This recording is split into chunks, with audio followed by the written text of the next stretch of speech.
Good morning বন্ধুরা, সবাই কেমন আছো? আশা করি ভালোই আছো, ভালো থাকো।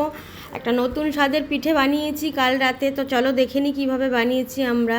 এখানে আমি চালের গুঁড়ি, ময়দা আর সুজি মিশিয়ে নিয়েছি, আর একটু লবণ দেব পরিমাণ মতো, আর দুধ দিয়ে অল্প অল্প দুধ দিয়ে আমি হালকা ভেজা ভেজা করে চালের গুঁড়োটাকে মেখে নেব। দেখো এইভাবে চালের গুঁড়োটাকে হালকা করে মেখে নিতে হবে, পুরো ভেজালে চলবে না।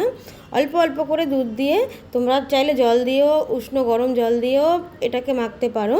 তো আমি দুধ দিয়ে মাখলাম, টেস্টটা বেশি একটু ভালো হয় দুধ দিয়ে মাখলে। এবার আমি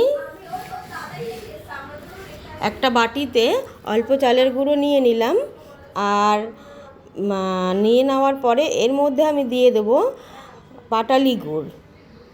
দেখো পাটালি গুড়কে আমি পেস্ট করে রেখেছি, ভেঙে রেখেছি সুন্দর করে গুঁড়ো গুঁড়ো করে। তো আমি এর মধ্যে ছড়িয়ে দেব গুড়টা, এইভাবে ছড়িয়ে দিয়ে তার ওপর থেকে আমি দেখো একটা স্পেশাল জিনিস দেব। সেটা কি বলো তো? নারকেল। নারকেলটাকে আমি কুড়িয়ে রেখেছি, একটা গোটা নারকেল কুড়িয়ে রেখেছি।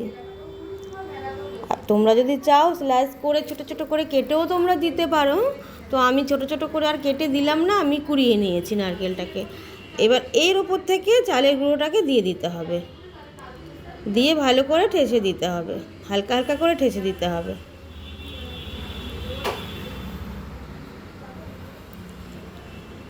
এবার বন্ধুরা কি করব বলো তো?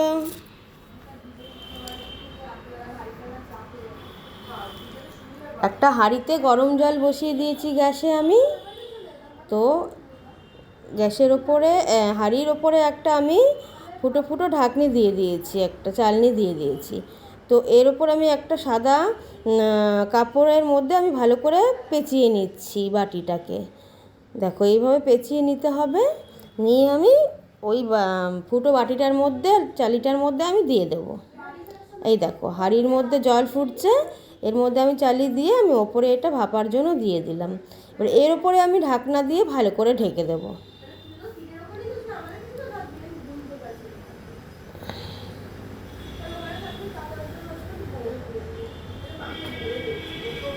5 থেকে 7 মিনিট আমি এটাকে রান্না করে নেব। দেখো 7 মিনিটের মধ্যে আমার ওই পিঠা কমপ্লিট হয়ে যাবে। আমি আবার আর একটা পিঠা বানিয়ে নিচ্ছি এইভাবেই, অল্প চালের গুঁড়ো দিয়ে, গুড় দিয়ে, নারকেল দিয়ে ভালো করে সুন্দর করে বাটিটা সাজিয়ে নিচ্ছি। দেখো এইভাবে এক এক করে একটা করে নামবে, একটা করে দিতে হবে।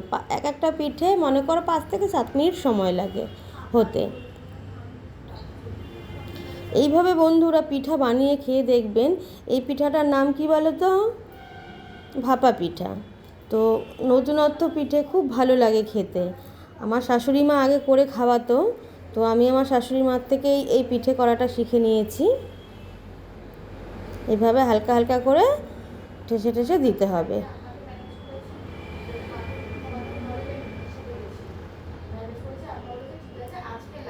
শীতকালে দেখবে নানান ধরনের পিঠে খেতে কিন্তু ভালোই লাগে। পিঠের বানানোরও কোনো অভাব নেই, পিঠের ডিজাইনেরও কোনো অভাব নেই। দেখো এত সুন্দরভাবে পিঠে আমার রেডি হয়ে গেছে। এইভাবে করে ভাপা পিঠে বানিয়ে নিতে হবে। আমার রেসিপিটি যদি ভালো লাগে তোমাদের কাছে বন্ধুরা, like comment share follow please করে দেবে। ফেসবুক থেকে দেখলে ফলো করে দেবে, আর ইউটিউব থেকে যদি তোমরা দেখে থাকো তাহলে সাবস্ক্রাইব করে দেবে।